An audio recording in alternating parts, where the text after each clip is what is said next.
구원의 확신 13번 영원한 상급 계시록 7장 13절 말씀. 장로 중에 하나가 응답하여 내게 이르되 이 흰옷 입은 자들이 누구며 또 어디서 왔느뇨. 흰옷 입은 자들이 어디서 왔을까요? 여러분은 어디서 왔는지 아세요? 계시록 7장 14절 말씀. 내가 가로되 내 주여 당신이 알리이다 하니 그가 나더러 이르되 이는 큰 환란에서 나오는 자들인데 어린 양의 피에 그 옷을 씻어 희게 하였느니라. 아무라도 능히 셀 수 없는 흰옷 입은 큰 무리가 큰 환란에서 나왔지요. 어떤 환란일까요? 7년 대환란이지요. 7년 대환란 때 구원받은 자들을 이삭 죽기라고도 해요. 근데 이삭 죽기 치고는 정말 많은 숫자지요.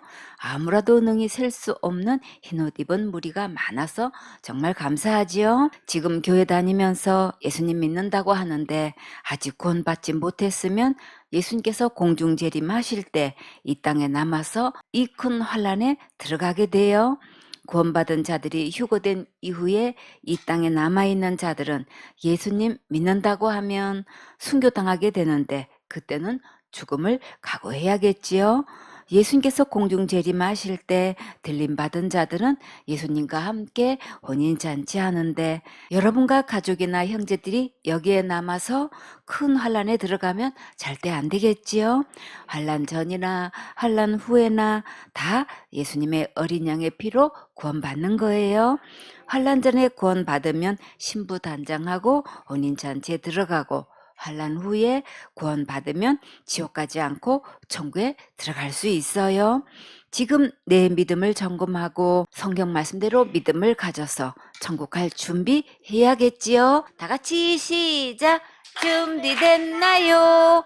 준비됐어요. 준비는 믿음으로 하는 거예요. 어떻게 흰옷을 입을 수 있을까요? 어린 양의 피에 그 옷을 씻어서 희게 한다고 했지요. 예수님께서 십자가에서 흘리신 피로 깨끗하고 희게 되는 거예요. 갈라디아서 3장 27절에 누구든지 그리스도와 합하여 침례를 받은 자는 그리스도로 옷 입었느니라. 예수님과 합하여 침례 받는다는 것은 무슨 뜻일까요? 예수님께서 십자가에 죽으신 것은 누구 죄 때문에 죽으셨나요?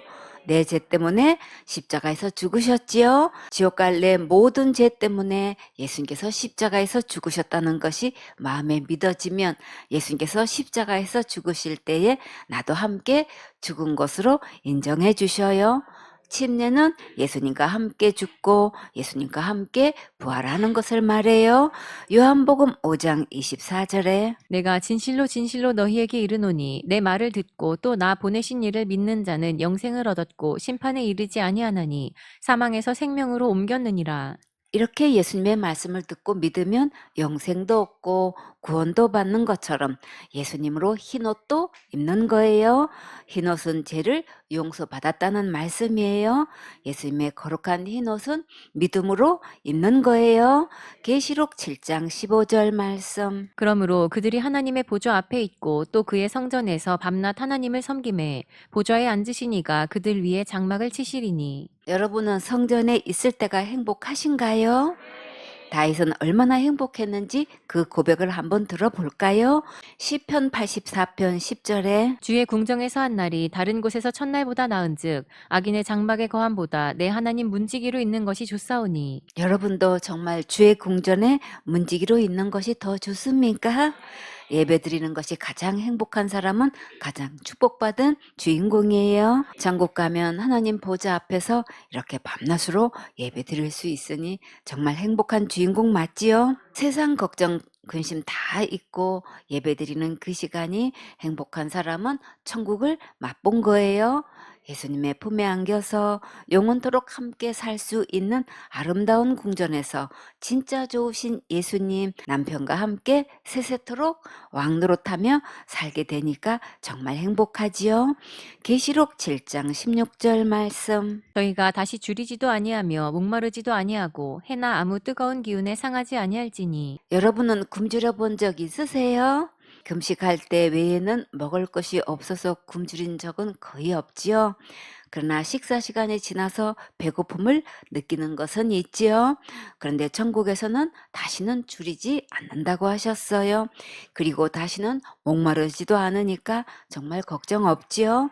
날마다 먹고 마시는 일로 가식해서 다이어트 걱정할 필요도 없고 영양 부족, 운동 부족으로 건강에 적신호도 없고 또 몸에 해로운 것인 줄도 모르고 습관적으로 계속 먹어서 잘못될 우려도 없고 이제 햇빛으로 상하지 않으니까 더 이상 선크림 바르지 않아도 되고 김이 죽은 깨 검버섯 주름 때문에 화장품에 신경 쓰지 않아도 되고 너무 더워서 땀 흘릴 걱정도 없고 너무 추워서 오들오들 떨 걱정도 없고 난방비, 전기세 걱정하지 않아도 되겠지요. 계시록 7장 17절 말씀. 이는 보좌 가운데 계신 어린 양이 저희의 목자가 되사 생명수 샘으로 인도하시고 하나님께서 저희 눈에서 모든 눈물을 씻어 주실 것이미러라. 영혼이 가래서 이곳저곳으로 찾아다니면서 허득이며 가란 목을 축이려고 하지만 해갈되지가 않지요. 그러나 참된 목자 예수님께로 오면 맑은 물과 푸른 초장으로 인도해 주셔요. 참된 목자는 양을 위해 목숨을 버린다고 하셨지요. 베드로전서 2장 24절에 친히 나무에 달려 그 몸으로 우리 죄를 담당하셨으니 이는 우리로 죄에 대하여 죽고 의에 대하여 살게 하려 하심이라. 저가 채찍에 맞음으로 너희는 나음을 얻었나니 너희가 전에는 양과 같이 길을 잃었더니 이제는 너희 영혼의 목자와 감독 되신 이에게 돌아왔느니라. 참 목자와 생명샘이신 예수님 만나면 다시는 목마르지 않고 영원히 가라지 않아요. 요한복음 7장 38절에 나를 믿는 자는 성경의 이름과 같이 그 배에서 생수의 강이 흘러나리라 하시니 예수님을 믿으면 생수의 강이 배에서 계속 흘러나와서 목마르지 않아요. 다 같이 찬양. 나를 믿는 자는 성경의 이름과 같이 그 배에서 생수의 강이 흘러나리라. 아멘.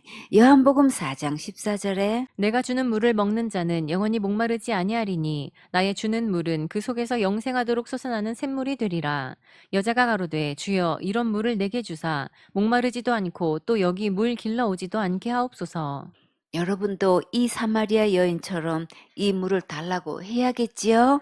이 물은 영생하도록 솟아나는 샘물이라 이 물을 마신 자는 다시는 목마르지도 않고 물기를 필요도 없어요. 하나님께서 저희 눈에서 모든 눈물을 씻어 주실 것임이러라. 여러분은 어떤 문제로 눈물을 흘리시나요? 제일 슬플 때가 언제일까요? 사랑하는 사람과 사별할 때가 가장 슬프겠지요? 그러나 천국에서는 사별로 눈물 흘릴 일이 없고 아파서 신음하지도 않고 손해보거나 속아서 마음 상할 일도 없고 불합격했다고 좌절할 일도 없어요. 항상 건강하고 즐겁고 행복하게 왕노릇하면서 영원토록 살 수 있는 이 천국에 생손의 서울교회 식구들은 모두 한 명도 빠짐없이 다 같이 천국에 가셔야겠지요. 계시록 21장 1절 말씀. 또 내가 새 하늘과 새 땅을 보니 처음 하늘과 처음 땅이 없어졌고 바다도 다시 있지 않더라. 가을 하늘은 유난히 더 높고 맑고 정말 아름답지요. 가을이 오면 오곡백과가 무르익고 코스모스가 만발하고 산마다 아름답게 단풍이 들지요. 그런데 하늘은 점점 오존층이 파괴되어서 공기 중에 우리에게 해로운 것들이 많고 이 땅의 환경도 많이 오염되어서 점점 좋은 물 얻기가 어려워지고 전 세계의 이상기후 현상도 급격히 늘어나고 있어요. 바다도 이런저런 사건으로 오염되어서 방사능 수치가 높고 생선 먹는 것도 위험하고 이대로 계속 가면 더 이상 사람이 건강하게 살 수 없게 되겠지요. 그러나 예수님께서 우리에게 새 하늘과 새 땅에서 영원히 살 수 있도록 우리를 위해 처소를 예비하셨어요.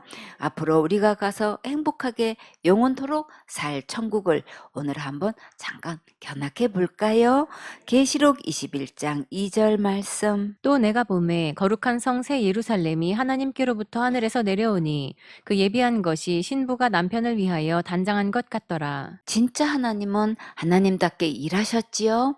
어떻게 한 동 빌라도 아파트도 아니고 한 성이 하늘에서 내려올 수 있을까요? 정말 너무나 신기하고 규모가 어마어마하지요. 새 예루살렘 거룩한 성은 얼마나 클까요? 다 같이 찬양. 삼천리 반도 금수강산 하나님 주신 동산. 우리나라는 남북의 길이가 3천리가 된다고 했지요. 그럼 천국은 몇 리나 되는지 한번 계산해 볼까요? 계시록 21장 16절에 그 성은 네모가 반듯하여 장광이 같은지라 그 갈대로 그 성을 청량하니 1만 2천 스타디오니요 장과 광과 고가 같더라. 1스타디온은 185m로 보고 있어요. 12,000 스타디온 곱하기 185m 하면 222만 미터인데 이것을 키로로 하면 2220km예요. 4km가 10리지요. 2220km를 리로 환산하면 약 6천리가 되지요. 우리나라가 3천리가 되니까 예루살렘 성은 우리나라의 약 2배 길이로 상상할 수 있겠지요. 계시록 21장 3절 말씀. 내가 들으니 보좌에서 큰 음성이 나서 가로되 보라 하나님의 장막이 사람들과 함께 있음에 하나님이 저희와 함께 거하시리니 저희는 하나님의 백성이 되고 하나님은 친히 저희와 함께 계셔서 하나님께서 천사들과 함께 계셨는데 이제는 하나님의 장막에 사람들과 함께 계셔요. 하나님의 집에서 우리는 하나님의 백성이 되고 하나님은 친히 우리와 함께 계셔요. 함께 예배드리며 교제하는 것도 이렇게 좋고 행복한데 천국에서 예수님과 함께 영원토록 한 집에서 지낼 수 있다는 것은 정말 최고의 특권이고 축복이지요. 계시록 21장 4절 말씀. 모든 눈물을 그 눈에서 씻기심에 다시 사망이 없고 애통하는 것이나 곡하는 것이나 아픈 것이 다시 있지 아니하리니 처음 것들이 다 지나갔음이러라. 천국에 가면 주님께서 우리의 모든 눈물을 씻겨주셔요. 천국에 가면 왜 눈물을 흘리게 될까요? 가족이 제일 먼저 생각나서 울겠지요. 엄마, 아빠, 자녀들, 형제도 생각나고 친구도 생각나겠지요. 다 같이 천국에 왔으면 얼마나 좋을까 생각하고 정말 눈물 많이 흘리겠지요. 그러나 이제는 그 모든 눈물을 씻겨주셔요. 왜 씻겨주실까요? 계속 생각나면 마음이 아프니까 이제 잊어버리게 해주시는 거예요. 다시 사망도 없고 애통하는 것이나 곡하는 것이나 아픈 것도 다시 있지 않아요. 천국은 그래서 병원도 없고 약국도 없고 의사도 없고 약사도 없고 간호사도 없고 장례식장도 없어요. 이 세상에 살아가면서 정말 아프지만 않아도 살 것 같지요?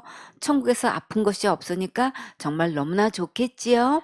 사망도 없으니까 사별하는 아픔도 없고 통곡할 일도 없어요? 이런저런 사건으로 억울한 일, 손해보는 일, 추진되지 않는 일로 했다 하는 일도 없어요? 처음 것들은 다 지나가고 이제 모든 것을 새롭게 하셨어요. 고린도 후서 5장 17절에 그런즉 누구든지 그리스도 안에 있으면 새로운 피조물이라 이전 것은 지나갔으니 보라 새 것이 되었도다.